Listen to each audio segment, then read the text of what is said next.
Jam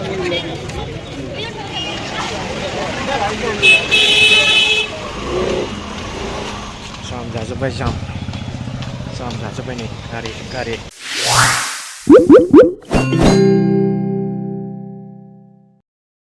Good morning everyone बयखौबो आंनि YouTube channel बरायग्रोनाय थाबाय स' गाइस आं मोनसे गोदान भिडिअ लानानै फैलायबाय आं नै थांनो नागिरदों बड'लेण्ड इउनिभारसिटियाव थांनो नागिरदों आं रङालि खाथा माने दिनै पिजिनि एन्ट्रेन्स दङ आं देखायलांबाय थानोसै अननानै बयबो नायलांबाय थादो जोबजासे आरो जाय दासिमबो आंनि YouTube channelखौ साबस्क्राइब खालामाखै अननानै बयबो साबस्क्राइब खालामदो प्रेस दा बेल आइकन आसा खालामो नोंथांमोना बयबो आंनि YouTube channelखौ जौगानाय मदद खालामगोन स' थुदो बिदिब्ला थांदिनि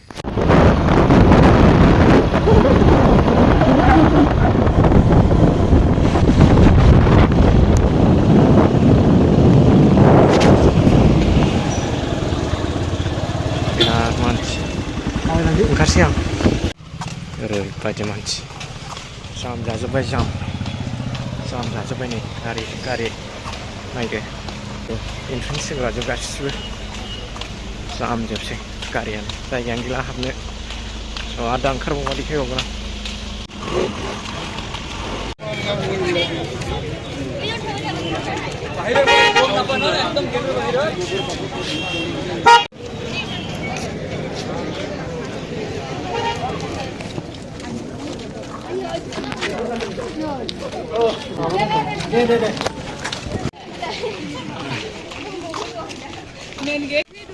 फाइनालि चेक खालामनानै फैबाय आं नै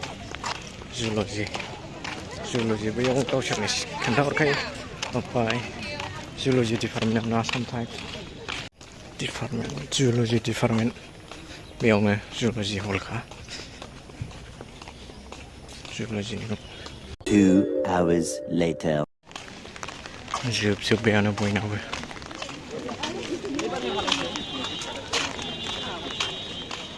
ओरैबायदि मानसि नै लांफैग्रा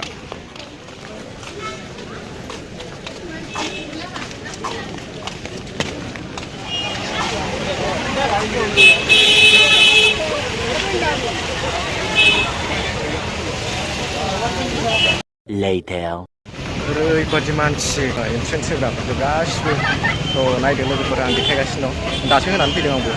थ' नायलांबाय थादो अननानै बयबो साबस्क्राइब खालाम प्रेस दा बेल आइकन आसा खालामो स' नै दसे बोरायनोसै नैबे मार्टियार्स सेमेटारि बड'लेण्ड मार्टियार्स सेमेटारि हल नैबे ग्राउन्डआव थ' नायलांबाय थादोल' स' लोगोफोर आं दा दंफैयो नै बड'लेण्ड मार्टियार्स मुंख्लं जोहोलावफोरनि नैबे ग्राउन्डआव दंफैयो आं बड'लेण्ड मार्टियार्स सेमेटारि नैबे ग्राउन्डआव स' आं देखायनोसै माबायदि स' एन्ट्रेन्स होफैदोंमोन आं इउनिभारसिटियाव स' नायलांबाय थादो आं ओरैनो बेरायनो फैबाय आरो आं ग्राउन्डखौ खोन्थानोसै मा दं ओरैजाय मुंख्लं जोहोलावफोरनि जेनाखि स्टेचु दं बिथिंजाय स' बेयाव दंजोबो आरो जेसेबां मुंख्लं दं स' आं देखायनोसै नै बेजोंबो दङ बेखौथ' सिनायला आङो स' बे दङ सोर बेयाव आं मिथिला बेखौबो नायदो नै बेयाव गावबागावनि नाम दंजोबो बेयाव जेसेबांनाखि मुंख्लं जादों बर'फोरनि जेनाखि बर'फोर बिथांमोननि ओमफ्राय बियो सोर बिथां मुंख्लंफोरनि दंजोबो बेयाव बे जाबाय बड'फा उपेन्द्रनाथ ब्रह्मनि मार्टियार्स थं स्टेचु नायदो बयनिबो दङ आं नामखौथ' होनजोबनो हाला नैबेयाव दङ सोरनि आसा खालामो नोंथांमोना बयबो आंनि YouTube channelखौ जौगानायाव मदद खालामगोन आरो साबस्क्राइब खालामगोन आरो दासिमबो जाय आंनि YouTube channelखौ साबस्क्राइब खालामाखै अननानै बयबो साबस्क्राइब खालामदो प्रेस दा बेल आइकन स' बेनोसै गाइस आं देखायलांबाय दं बाबुराम नार्जारि सनितपुर नै बिथिंबो दं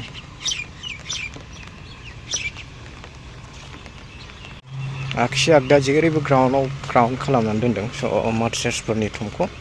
स' बेयाव गासिनिबो दंजोबो नै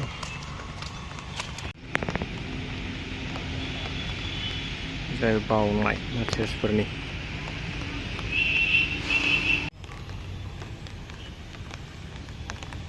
सल'फोर मेन गेटआ नैबेमोन मेन गेटआ बेमोन स' बेजोंनो हाबनांगौमोन ओमफ्राय आं बैजों जोबनायजोंसो हाबबोदों स' बेमोन आरो मेन गेटआ ओमफ्राय नायदों माबायदि साजायदों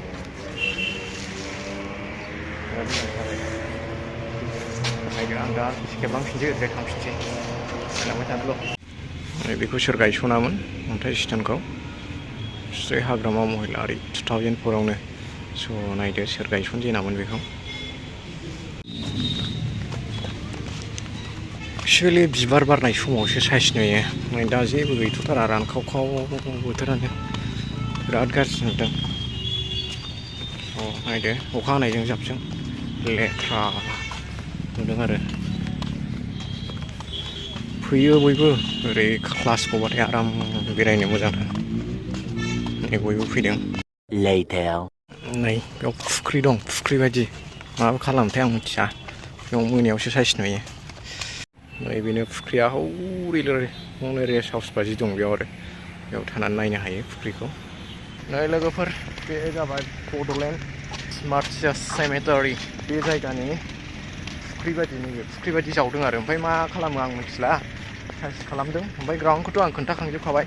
स' नायलांबाय थाबानो जाबाय अननानै साबस्क्राइब खालामथारबानो जाबाय स' ग्राउन्डआ बेनोसै ओरैजाय फुख्रि बायदि जावदों बयबो बेरायफैयो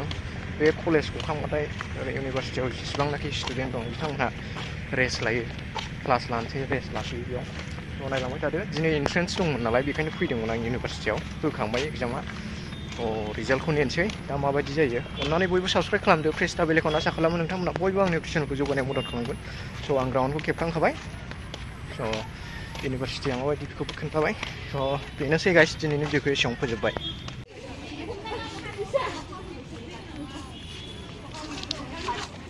स' लोगोफोर थांनोसै स' भिडिअखौ नायनानै माबायदि मोन्दों कमेन्ट खालामदो लाइक शेयार साबस्क्राइब प्रेस दा बेलेखौनो आसा खालामो नोंथांमोना बयबो सापर्ट खालामगोन स' बेनोसै लोगोफोर आं दा भिडिअखौ एसेयावनो फोजोबनोसै स' नायलांबाय थादोल' लोगोफोर